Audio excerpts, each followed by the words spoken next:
केवल नाम से और जन्म से भारतीय हो, आप संस्कार से भारतीय नहीं। अभी राहुल गांधी जी आएंगे तो उनको पंचर लगाना, मछली पकड़ना और ट्रक रिपेयर कराना। राहुल जी एक नया रागा चैनल खोलने जा रहे हैं, अभी उसकी भर्ती हो रही है। ये ट्रेनिंग नहीं हो रही, ये जिलाध्यक्षों की ट्रेनिंग नहीं हो रही। राहुल बाबा का संबंध इटली से लंदन ज्यादा पास है मुझे लग रहा है। और राहुल बाबा ये बात कहते हुए, क्योंकि उनके दिमाग के अंदर जो मानसिकता है वही अंग्रेजियत भरी हुई है, वो नाम से या जन्म से भारतीय हो सकते हैं, लेकिन वो संस्कार से भारतीय बिल्कुल भी। विदेश में जाके भारत के लिए उल्टा बोलना, देश की बदनामी करना और हर चीज में अंग्रेजियत की तुलना करना, यह मानसिकता दर्शाता है कि आप केवल नाम से और जन्म से भारतीय हो, आप संस्कार से भारतीय नहीं। तो मैं ऐसे आदमी के ऊपर कोई टिप्पणी नहीं करनी। अभी राहुल गांधी जी आएंगे तो उनको पंचर लगाना, मछली पकड़ना और ट्रक रिपेयर कराना, कपड़े सिलना, ये सब सिखाएंगे। भैया इसका काम उसी को साजे और करे तो डंडा बाजे। राहुल जी मुझे समझ नहीं आ रहा, इन सबको ब्लैक बेल्ट बनाना चाह रहे हैं। ये अपने नेताओं को पिटाई की ट्रेनिंग दे रहे हैं क्या, कि जो काम के लिए लोग आए उनके ऊपर मार्शल आर्ट इस्तेमाल करके।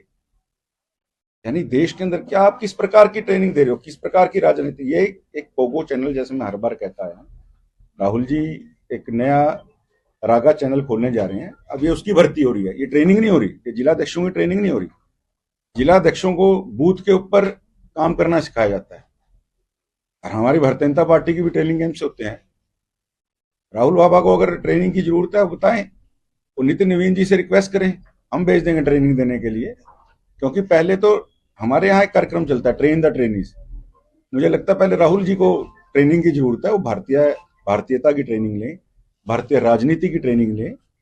और जैसे मैंने बताया, गंगा गए गंगालाल, यमुना गए यमुना दास। तो राहुल जी बिहार जाते हैं, मछली पकड़ने लग जाते हैं, दिल्ली जाते हैं, कैब के अंदर बैठ के कैब चलाना शुरू कर देते हैं। भैया इन चीजों से राजनीतिक ट्रेनिंग का कोई संबंध नहीं है। यही ट्रेनिंग राहुल गांधी को लेनी चाहिए, कांग्रेस खड़ी हो जाएगी।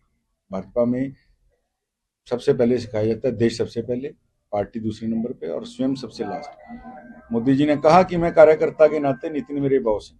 नितिन जी मेरे बॉस हैं, ये अपने आप में एक बहुत स्पष्ट मैसेज है कि कार्यकर्ता आधारित पार्टी में कार्यकर्ता का स्थान क्या होता है, नेता का स्थान क्या होता है। सब कार्यकर्ता है, नितिन नवीन जी भी कार्यकर्ता है, मोदी जी भी कार्यकर्ता है, जो यहाँ बूथ पे काम कर रहा है वो भी कार्यकर्ता है। और बीजेपी अकेली पार्टी है जो बूथ से काम करने वाले व्यक्ति को राष्ट्रीय अध्यक्ष, नितिन नवीन जी ताजा तरीन उदाहरण है, इससे पहले नड्डा जी उदाहरण थे। बूथ पे काम करने वाले व्यक्ति को प्रधानमंत्री आदरणीय नरेंद्र मोदी जी इसके सबसे बड़े उदाहरण है। बूथ पे काम करने वाले व्यक्ति को गृह मंत्री, राष्ट्रीय अध्यक्ष आदरणीय अमित शाह जी आज भी एक बूथ के पालक हैं। और बूथ पे काम करने वाले व्यक्ति को मुख्यमंत्री आदरणीय नायब जी इसका सबसे बड़ा उदाहरण है। ये बीजेपी ही कर सकती है। तो राहुल जी को इससे ट्रेनिंग लेनी चाहिए। जिस प्रकार से आदरणीय नायब सिंह सैनी जी हमारे प्रदेश के जनप्रिय लोकप्रिय मुख्यमंत्री, उनकी कार्यशैली है, लगातार लोगों का विश्वास बढ़ा है कि लोकतांत्रिक जो और ये जो एडमिनिस्ट्रेटिव व्यवस्थाएं हैं इनके अंदर लोगों का विश्वास बढ़ा है कि आज हर आदमी की सरकार तक सीधी सुनवाई है। आदरणीय मुख्यमंत्री जी खुद रोज का उनका रूटीन है, कम से कम 1000 लोगों को मिलके, चाहे वो कहीं है, खाली चंडीगढ़ नहीं, वो दिल्ली होते हैं तो दिल्ली, हरियाणा के लोग जितने आते हैं, सोनीपत होते हैं, अम्बाड़ा होते हैं, करनाल होते हैं, कहीं वो रहे, उनका एक रूटीन है। वो तो रास्ते में लोगों से मिलके, गाड़ियां रुकवा के, काफिला रुकवा के, पहली बार ऐसा मुख्यमंत्री प्रदेश को मिला है। तो जब मुख्यमंत्री इस तरीके की जन सुनवाई कर रहा है तो लोगों का विश्वास भी आज लोकतांत्रिक और इन एडमिनिस्ट्रेटिव व्यवस्थाओं में बढ़ा है। लोगों को एक और अधिकारियों को भी कान हुए कि हमें सुनवाई करनी पड़ेगी।